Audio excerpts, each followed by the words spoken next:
Hello, everybody. My name is Giving Rain, and today I'll be talking about what do I feel about drag queens in a band. Now, before I start this video, I do respect people and I do respect anybody's gender identity on this channel. So, if you have an opinion about this topic, I do respect your opinion and I won't be making any comments. I'll put a like on it, whatever you say.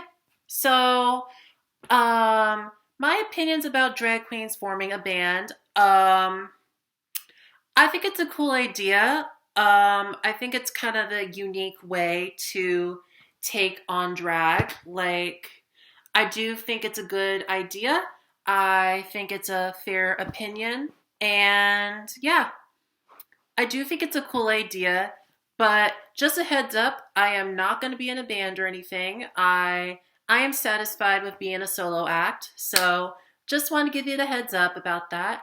So back to the topic. Yes, I do think drag queens should perform in rock and roll spaces. I think it would be a very interesting / unique way on a very interesting and unique approach to drag and to the art of drag and also to the music industry. Speaking of the music industry can be a toxic place for everybody. And that's why I chose not to do it because of my safety and I respect my own opinion.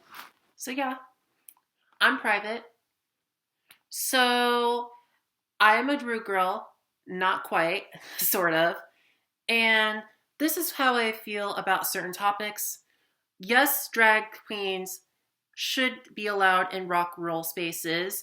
And I do think people would have a little bit of issue with it in some states because some blue states like Oregon and Washington would be totally cool with it. And certain states in the country will be fine.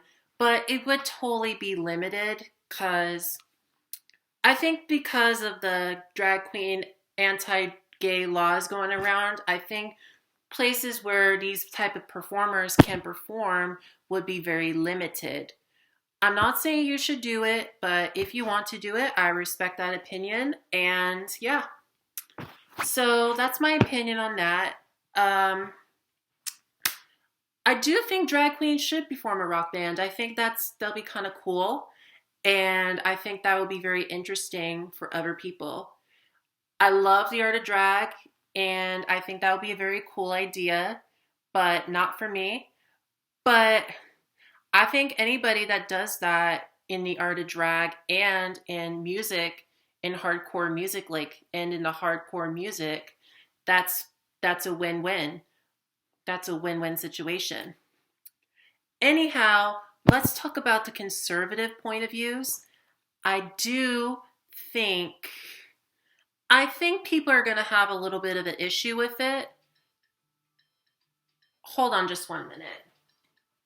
I think certain people would have an issue with this situation because a lot of musicians would probably be against drag and LGBTIA plus content in officially. I think there will be a lot of musicians that would be against the drag community and against LGBTIA plus people. And this is also not against drag as well.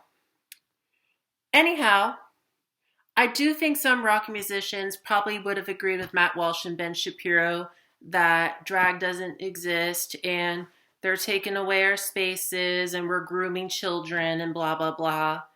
All of that annoying stuff. I think almost every rock musician probably would have agreed with me on that. I'm not trying to sound biased or have an opinion. Conservative. Most of them are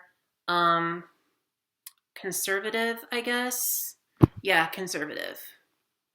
Which I'm definitely not going to go towards. But yeah, let's talk about state laws. I think everybody in the music industry should be treated more respectfully, especially in hardcore music like this. I think people should be we should have more women, we should have more trans representment, and we should have more people of color in the music industry, because in hardcore music industry, because they're taking, because white straight dudes are taking our spaces. It's nothing against them in person. I do respect everybody's opinion. I don't, we need more diversity. We need more people of color. That's just my opinion on that. And I think because the rock and roll industry would be very limited, kind of limited, I think it'll be very limited what the drag queens would have been, what state they'll be able to perform in. Um, I think the chances are they'll be limited, but I do respect that opinion. Um, yeah, that's all I have to say. Bye.